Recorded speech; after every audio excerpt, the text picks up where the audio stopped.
Pompeii's last day, the moment time, froze. Tonight, we're diving into one of history's most terrifying moments, August 24th, 79 AD. A happy Roman city living in the shadow of Mount Vesuvius, Pompeii. Children playing in sunny streets, wine flowing in taverns, plays being performed in the theater. An ordinary summer day. And then, around 1 in the afternoon, everything changes. The sky darkens. The mountain begins to explode. And over the next 19 hours, a city of 20,000 people will be erased from history. But here's what's truly horrifying. Nobody's running. Why? Because nobody understands what's happening. Nobody knows what a volcano is. The word volcano hasn't been invented yet. Tonight, we're going to live through those final hours. Before the blast, a city like paradise. To understand Pompeii, you need to see the life before the eruption. This was the Roman Empire's vacation resort, nestled by the sparkling waters of the Bay of Naples, built on the fertile soil of Mount Vesuvius. 20,000 people. Wealthy Romans built villas here, fished, drank wine. The city was magnificent, properly paved stone streets, a fountain on every corner, bathhouses, theaters, an amphitheater, gymnasiums, the Forum, where thousands gathered daily, houses decorated with mosaics, walls covered in fresco paintings. But Pompeii wasn't just a city for the rich. Bakers, blacksmiths, tailors, slave traders, gladiator schools, brothels with price lists still on the walls, taverns with customer complaints carved into walls. Successes the weaver loves Iris, but she doesn't care. A young man wrote that 2,000 years ago. The city was alive, noisy, it smelled. Human waste dumped at street corners. Fights broke out at the amphitheater. But nobody feared Vesuvius. Yes, it was a mountain. Yes, it was big, but it was peaceful, beautiful. Its slopes covered with vineyards. It had erupted before, actually. In 62 AD, 17 years earlier, there was a major earthquake. Much of the city was damaged. They were still doing repairs. But nobody thought it was a warning. Earthquakes happen. They always happen in Italy. Life goes on. The morning of August 24th, people woke up as usual. Bakers baked their bread. Merchants opened their shops. Gladiators trained. A banker ate lunch at home. A slave carried water. A mother nursed her baby. None of them knew they'd be dead in 24 hours. Blast. The sky tears apart. Around 1 p.m., Vesuvius exploded. The first sign was probably a sound, an incredibly loud sound. An explosion that tore the sky, deafened ears, shook bones. Then the shockwave. Windows shattered. People fell. Animals went mad. Then something erupted from the mountain's peak. Stone, ash, gas. It rose so fast, shooting up into the sky like a pillar. 33 kilometers high. Into the stratosphere.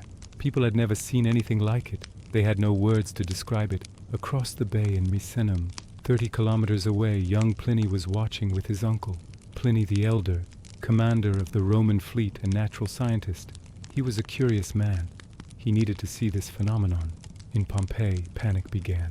But it was a strange panic, because nobody knew what to do. Should we flee? Where to? Will this pass? Around 2 p.m., stones began to fall. Pumice stones, light, porous volcanic rock fragments. Small at first, then growing larger. Fist-sized, head-sized, raining down. The streets were turning white. Stones piling up, accumulating, thickening every passing minute. Roofs getting heavier. Some decided to flee. They gathered their families, took their valuables, started leaving Pompeii. But most stayed. Why? Because this resembled earthquakes. During earthquakes, buildings shake, things fall. But it passes. 1-2 hours. Morning comes, you clean up, you continue. This would probably be the same. It wasn't. Toward night, darkness descends. 4 p.m., 5 p.m., 6 p.m. The sky went completely dark. It was midday but felt like night. Stones kept falling, now accumulating at 15 centimeters per hour. Streets filling up, first-floor windows disappearing. People understood now. This won't pass. Horror scenes inside homes. Families had locked themselves in shelters, but roofs were collapsing. Heavy stones piling up, beams couldn't hold. The sound of collapse, screams, dust, ash. Some gave up, decided to flee. But how? Streets were knee-deep in stones. It was dark, breathing was difficult. Ash filled the air, burning lungs. Some families set out anyway, with lanterns in hand, mouths covered, holding each other's hands, south toward Stabii, toward the sea. From there they could escape by boat. Some succeeded, escaped, survived, told their stories.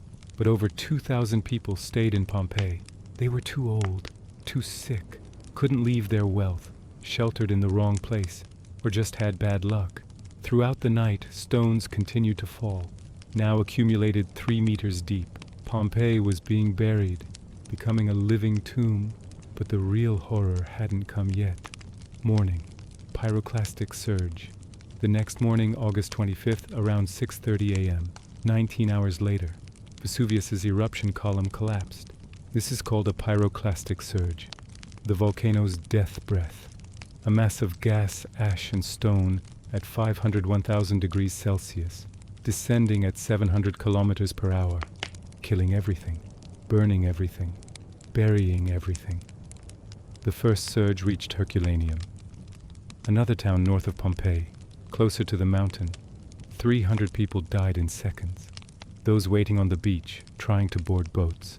The heat was so high their brains boiled. Skulls exploded. In Pompeii, the last 2,000 people didn't know. Morning had come. Maybe they thought the eruption had stopped. Maybe help would come. 7:30 a.m., second pyroclastic surge, crossed Pompeii's northern walls, entered the city. Hundreds died in seconds. The heat was so high, muscles contracted, bodies frozen in boxer positions. The body trying to protect itself, but it's already too late. Some people tried to breathe. Their lungs burned. They suffocated. Some died instantly from shock and heat. Some were buried alive under ash. 8 a.m., third surge, more powerful, swallowed the rest of the city. In the gladiator school, 18 gladiators died in chains. They couldn't escape. Their owner didn't release them. In one house, a family had taken refuge in the final room. Mother, father, 3 children. They closed the door, wrapped themselves in blankets, held each other, and waited. Ash seeped in, poisonous gas. They couldn't breathe. They died together. In another house, a woman was trying to gather her jewelry. Gold ring, silver bracelet, precious stones. She was bent over, reaching for a box. She stayed that way. 1,100 years later, archaeologists found her in that position. In a garden, a dog was tied up. Short chain. Couldn't escape. His owner must have left him and gone.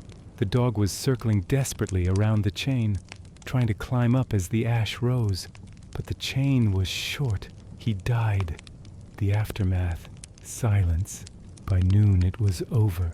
Vesuvius had calmed. Smoking, exhausted, but quiet. Pompeii was gone, buried under 6 meters of ash and stone. Buildings had collapsed. No streets. The city had vanished. Pliny the Elder had come from Misenum with scientific curiosity, perhaps with hope of rescue. He reached the beach. Ash and gas took him too. He died at 56. His nephew, Pliny the Younger, survived, and wrote 2 letters to the historian Tacitus. These letters are the only eyewitness account of the eruption. 2,000 years later, scientists would read these letters and invent the term Plinian eruptions. There were survivors from Pompeii, perhaps 17,000, 18,000 people.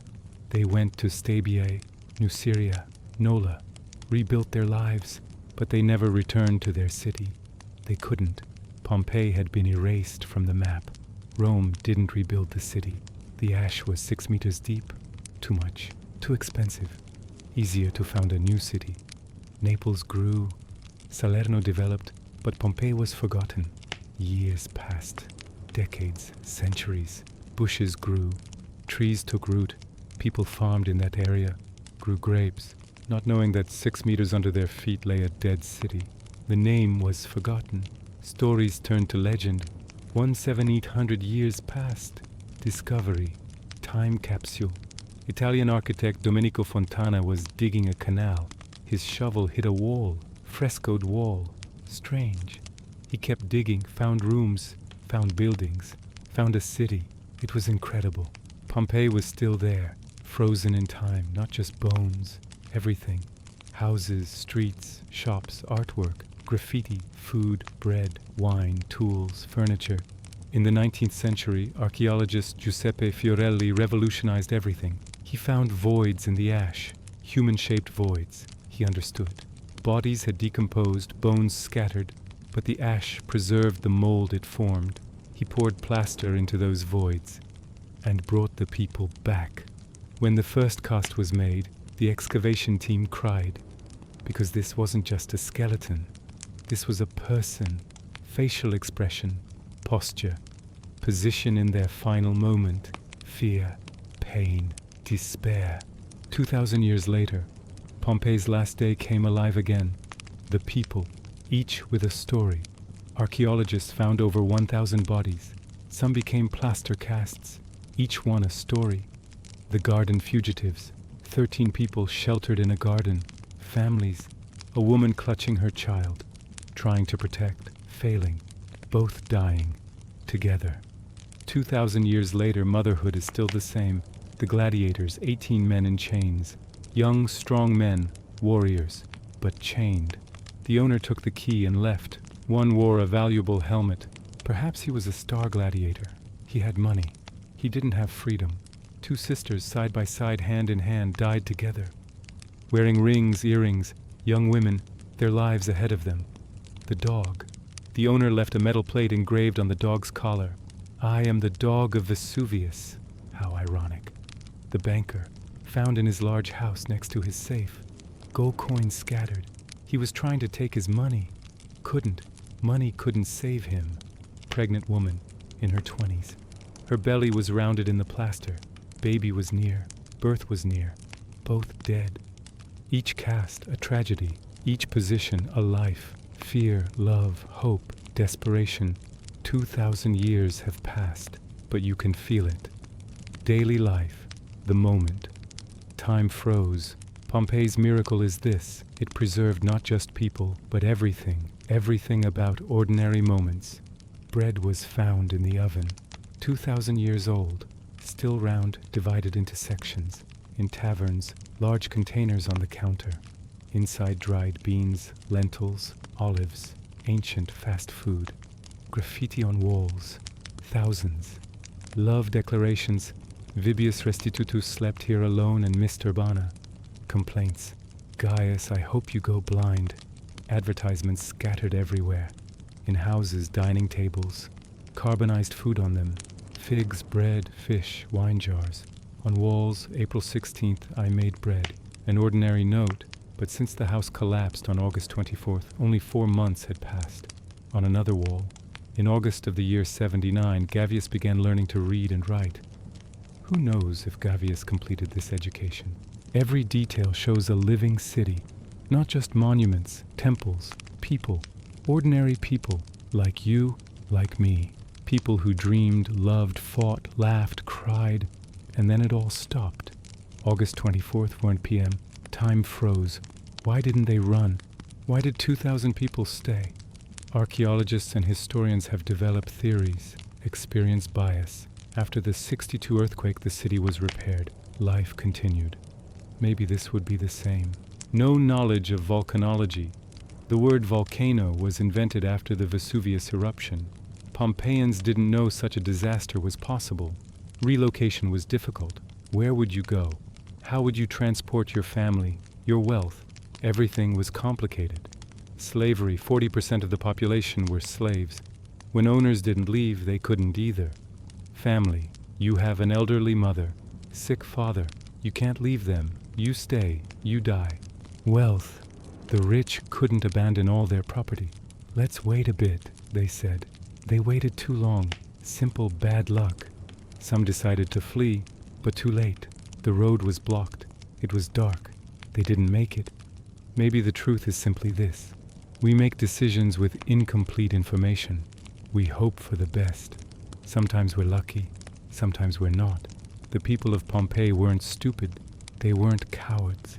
They were human, doing what seemed rational in an impossible situation. Lessons from the ash. What does Pompeii teach us nearly 2,000 years later? First, nature doesn't negotiate. We build cities wherever we want. We forget we're guests on this planet. Vesuvius didn't care about Roman engineering or imperial power. It erupted. Everything ended. Second, normalcy bias kills. It'll pass. It's not that bad. We've been through worse. These thoughts keep people in danger. Pompeii had a 17-year warning with the earthquake. They rebuilt instead of relocating. Third, we're all archaeologists of future disasters. Every text message, every photo, every mundane receipt. In 2,000 years, if our civilization collapses, archaeologists might study our Starbucks cups and marvel at our rituals. What seems ordinary to us is extraordinary to those who come after. Fourth, preservation is random. Pompeii survived because it was buried. Most of Roman history rotted, burned, was recycled. We know Pompeii not because it was important, but because of catastrophic luck. How much history have we lost? Finally, death is democratic. Rich and poor, slave and free, young and old. The pyroclastic surge didn't check bank accounts. The ash didn't discriminate. In that final morning, everyone was equal. Walking through ghosts.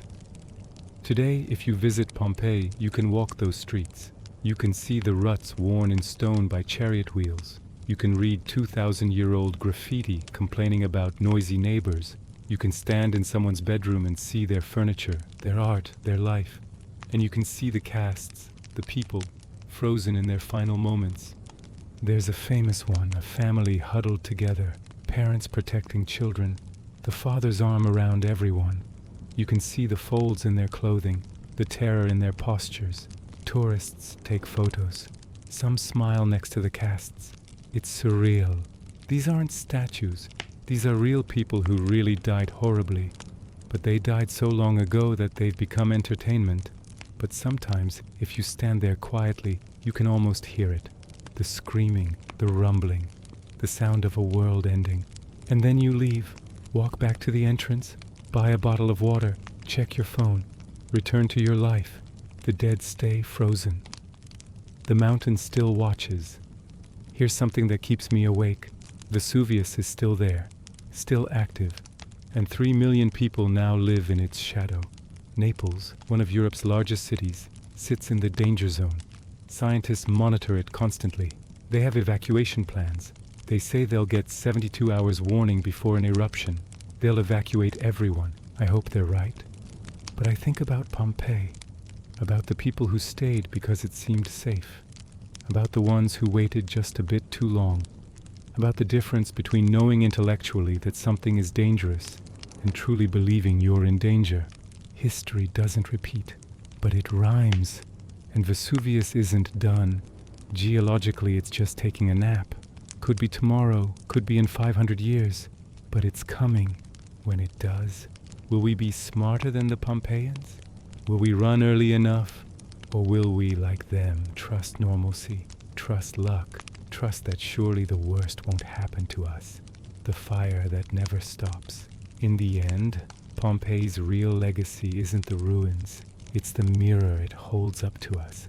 We see people frozen in time and think, that could never be me, but it could. It can. Every day, somewhere, someone's world ends. Earthquake, tsunami, war, plague. And they probably thought the same thing. Not here, not now, not us. Pompeii teaches humility. We are not as powerful as we think. Our cities are not as permanent. Our time is not guaranteed. But it also teaches something else. We endure. Pompeii was buried but never truly died. Those people, their names forgotten, their lives ended violently. They're still here. In the bread, the graffiti, the careful mosaic work. They live in every tourist who walks their streets, every student who studies their fate, every person moved by their story. In that way, they won. Death took them, but time gave them back. 2,000 years later, we remember. We mourn. We learn. One last thing. If you ever get to Pompeii, do me a favor. Don't just photograph the cast, don't just see the famous sights. Find a quiet corner, an unremarkable street, a simple house. Stand there for a moment and imagine. August 24th, 79 AD. The family who lived there eating breakfast, children arguing, parents planning their day, all of them believing they had tomorrow. They didn't. But for one shining moment standing in their home, you give them back today. Remember them. Remember that they were real, that they mattered, that they loved and feared and hoped, just like you do. That's what Pompeii really is. Not a museum, not a tourist trap. A reminder that we're all temporary, all fragile, all precious because we won't last. The mountain exploded. The city died. But somehow, impossibly, miraculously, the people remained. Frozen in time, waiting to be remembered, waiting to teach us, waiting to remind us that every ordinary moment is extraordinary because it could be our last. Live accordingly. The ash buried Pompeii, but Pompeii buried something back into history, proof that ordinary lives matter, that regular people deserve to be remembered, that 2,000 years from now someone might stand where you stand and wonder who you were. Be worth remembering. The mountain is still watching, still waiting, still reminding us. Nothing lasts forever, except somehow stories. The stones fell, the fires burned, the people died, but Pompeii lives.